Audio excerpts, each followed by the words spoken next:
Welcome to the fight game. He's Icewater. I'm Puma. And what we're going to talk about today, man, I know we have some fights that are kind of pending and they're being discussed and talked about. What you got? We talk about potential upcoming fights. People were talking about this before, but we really get into the nuts and bolts of giving you something a little different, a different perspective on these potential fights.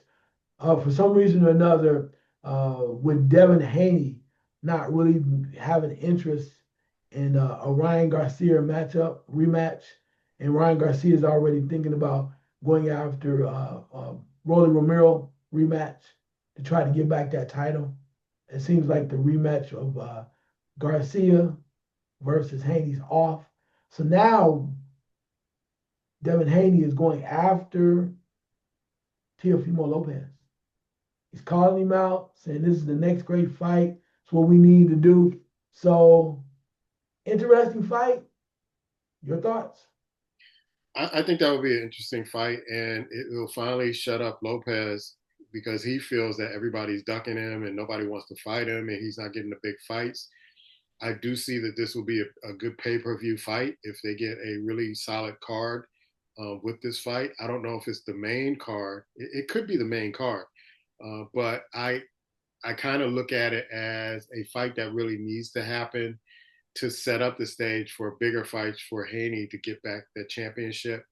And we'll see about Garcia and Romero in the next few months. But I really like this match. I really do. Yeah, I think the one thing that's really crazy is the factor that the one outlying factor is Lomachenko, right? And everybody's talking about Lomachenko, but right now it doesn't seem like he's coming back. It So what? seems like I saw an article where they're saying that Lomachenko is really considering retirement at this particular. Yeah, yeah. So he's almost like a non-factor. So let's focus on what is maybe possible, and that's Haney Lopez. Haney needs to, even though he came back with this fight and he won, he really wasn't impressive. Some people think he still is a little leery based on what the beating he took down from Ryan Garcia. So Teofimo Lopez has talked a lot of stuff. He really has not looked great. He didn't look great in his last fight. He won as well. But in order for them to regain more respect back on their names, I think this will be an outstanding match. Because the winner goes and say, hey, I told you. Loser's like, but at least from that standpoint, it shows you that they both step in the ring and they're gonna have to fight. They're gonna have to fight and they're gonna have to battle. And you just can't go in there and expect to run around and get an easy victory. You got to put it on point. I think it'll be a lot of trash talking back and forth. But when they get in the ring, I think it'll be a great matchup for us to see. All right, next matchup, man. I mentioned before earlier we talked about Keith Thurman, and I know is he gonna retire? Grandfather of nine. No, I'm just playing. But Keith Thurman is supposed to be fighting the potential of fighting Errol Spence Jr. But it appears as Errol Spence Jr. now is maybe not the matchup and will not fight at all. So now they're talking about a possibility of Keith Thurman versus Jamal Charlo. So it'll be interesting from that standpoint. Or it might be Jamel. Maybe they're going with Jamel because Jamel's the lighter weight. Jamal's the heavier weight. So that might be 160, right? Mm-hmm. So maybe it's Jamel because Jamel, that will put Keith Thurman at 154. So let's stick with Jamel. Jamel Charlo versus Keith Thurman. Would be an interesting matchup. I said last week that I thought Earl Spence, shouldn't be boxing anymore. Maybe he's reconsidering that. What would have been if he didn't have that accident? I always think about that, and that kind of was the downward spiral of him and his fighting potential. But if he can't get Thurman, and this is his swan song, and say, "Hey, I need to really concentrate on my health. I'm not right," then he gave a hell of an effort. But Keith Thurman is still trying to stay in the game. So I think for the Charlos, either one of them are going to fight Keith Thurman. I think it makes them relevant again because after the Canelo fight with Charlo, it made them unrelevant at the time because they talk so much, and one stepped away, the other fought. I mean, if you want to call that a fight, he didn't really fight Canelo. So I think to get back in the game and get relevant again, maybe Keith Thurman is that, that fight, or I wouldn't call it a tune-up fight, but that fight that they need to kind of establish their dominance in that weight class. Anyway, so yes, you don't want to argue today? no, I'm not arguing at all. I hear what you're saying. Keith Thurman wants to step up and keep moving up and maybe get an opportunity for another shot at the title. Like you said, it's not really a stepping stone or it's not really a tune-up.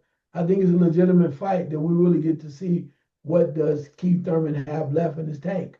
What has his skills eroded? Have they not on a more a top tier talent?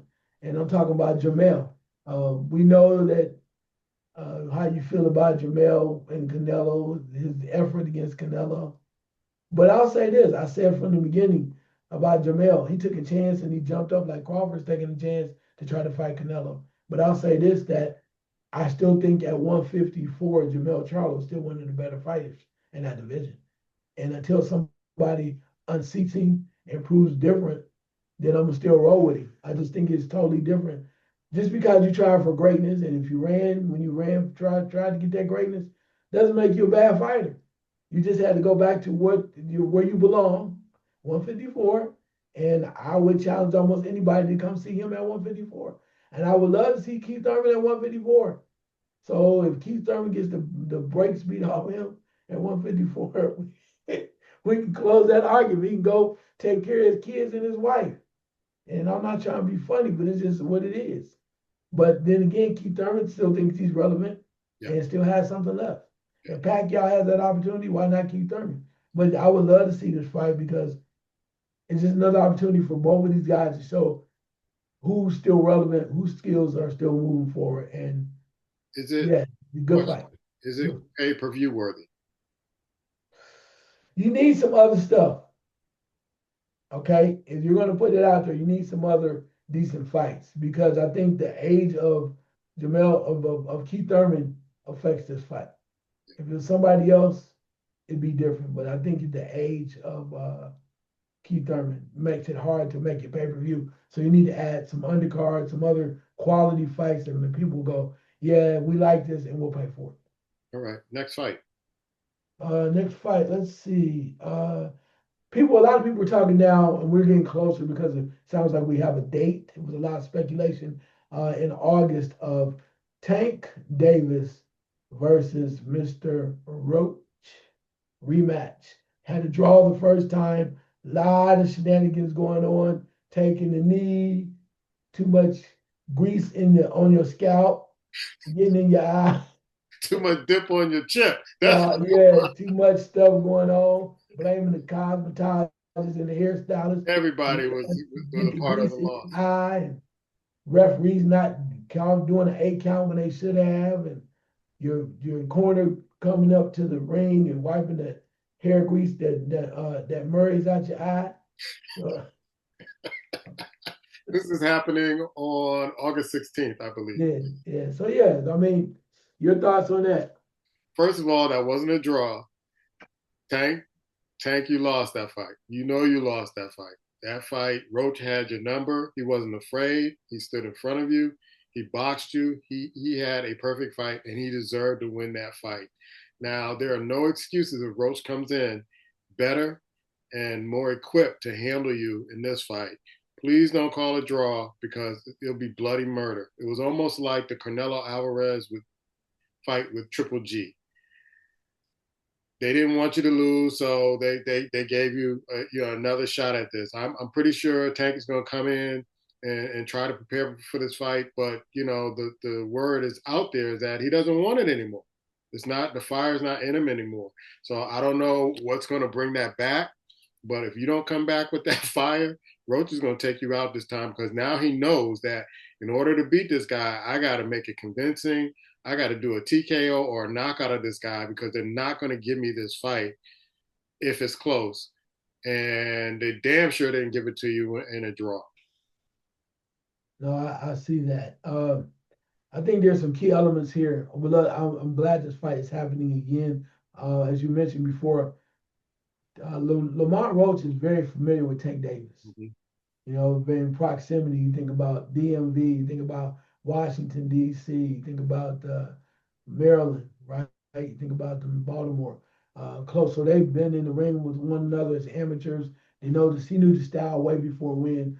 The families are connected. They know each other, and they've been around in each other in the same gyms. So I think Lamar Roach Jr. is going to be really prepared for the second time. But I think, as you said earlier, it comes down to which Tank Davis are we going to see? Hmm. And does he want it anymore? Had some rumblings inside his camps with his trainers and whatnot. But does he want it anymore? If he does come in with and give a subpar effort this time, I think Lamar Roach can beat him. But if we see the Tank Davis that we've been accustomed to over the years, it could be just a different factor Yeah. because of the factor that if I think they will train differently because they know what Lamont Roach, they're aware that Lamont Roach knows a lot about his style and the way he goes about it. So I think Tank Davis is going to have to use opportunities. So if Lamont Roach drops his hand or something like that, he sees an opening similar to, real quick, the fight. Oh my goodness, I can't think of the fight where he was losing the fight, Tank Davis, and got caught with catches the guy with the uppercut. Well, opportunities are coming on where he goes, uh, Leo Santa Cruz. Well, Yeah. opportunities are coming along where he sees an opening and he uses greatness and his talent right then and there to get it over with. Here's what I saw the last fight. Usually Tank relies on the other fighter to give him data so he could counter or do what he needs to do. Roach did not do that. What I see in this fight, Tank is going to try to come out a little bit aggressive, and that's going to be to the advantage of Roach Mhm. because there is no data to collect. Roach is not going to give you any. And that's what I saw. I remember texting you and talking to Eddie and all that, saying he's not giving him any data that he can kind of establish what he wants to do in the fight. And I thought that was smart. I've never seen anybody do that. I'm not giving you anything that you could counter or you can kind of figure out. You're going to have to fight me straight up. And I think for me, I think they're going to try to push Tank to be more aggressive, to try to push the fight. And that's going to be to the detriment of him in this particular fight. So I think Roach has the advantage here where he can collect data and really take out Tank this time and really put him down so the judges can't finagle a draw or anything but a victory for Roach. Yeah, and I can see where you're saying that about the way that Roach is going to be able to use some data and move around the ring like that. My only thing is though, my only question, and I don't know this, but we'll have to see. Tank Davis in the right mindset and the way that he comes in with a great, with an aggressive manner. Is Lamont Roach ready for a war? Right. That's what I'm asking. Can he outbox him? Can he move? Can he take advantage of him because he knows his tendencies, like he did last fight, the first fight? Yes, I agree with that. But is Lamont Roach ready for a war where he gets out of control?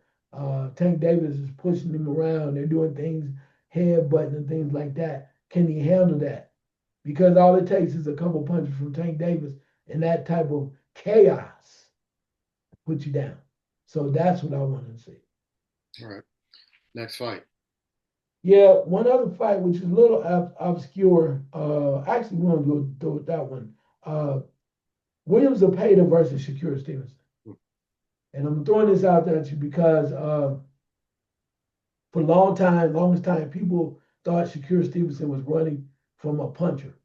Williams Zepeda is a puncher. He cannot. He has enough power to knock you out. He's very busy.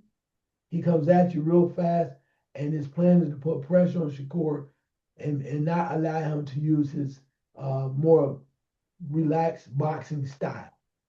So, what do you think when it comes down to a matchup of force, aggression versus more reserved boxing skill sets?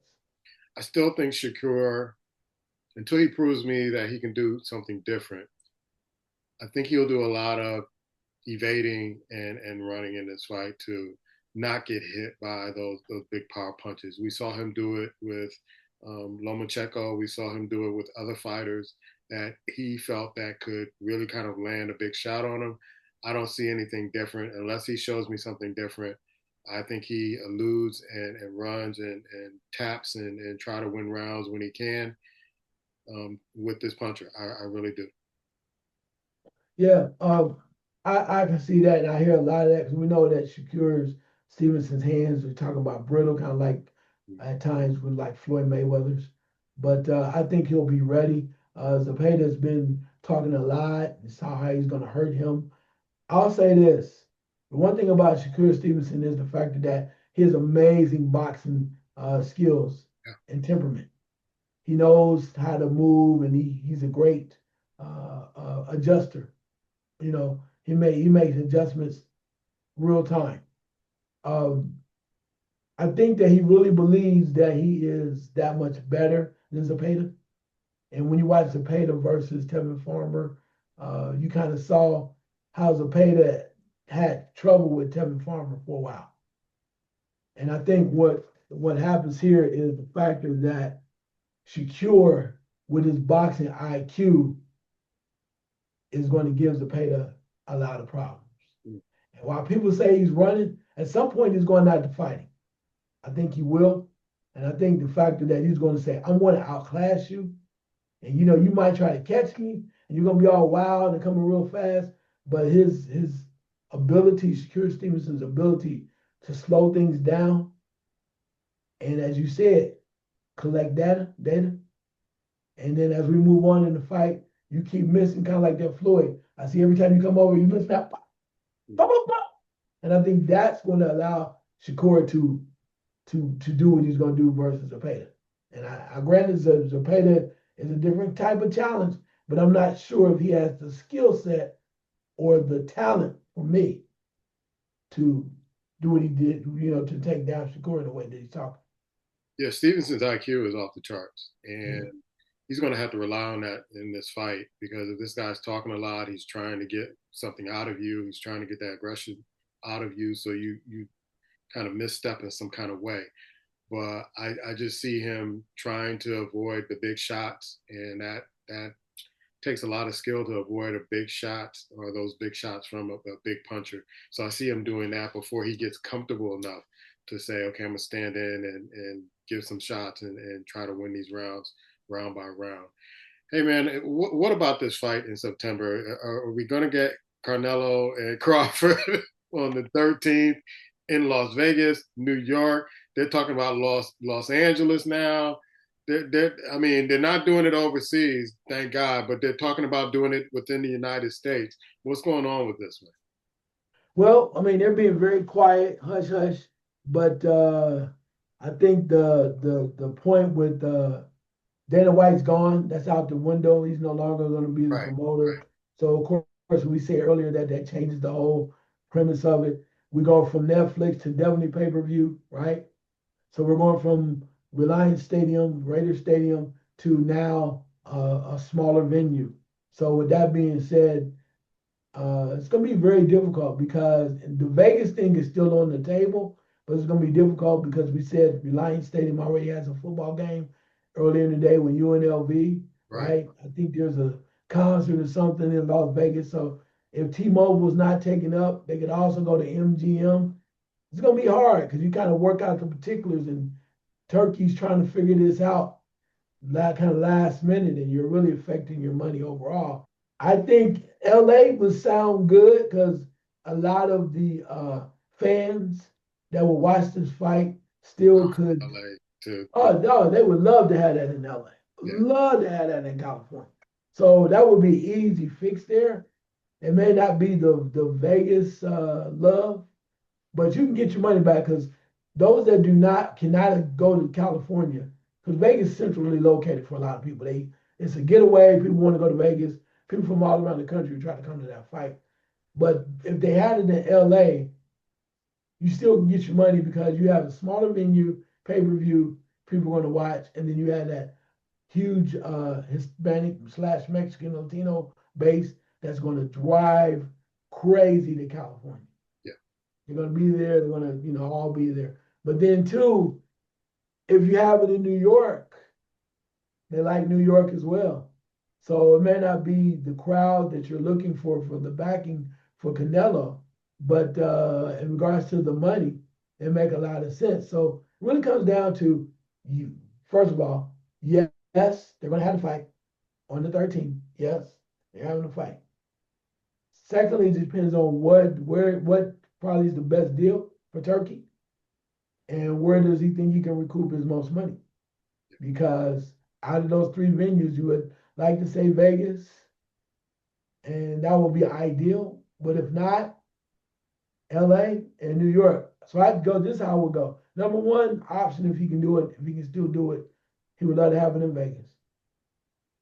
Number two, I'm going to say New York because they love it and everything will be popping off. Number three will be LA because it will be convenient for Canelo and whatnot.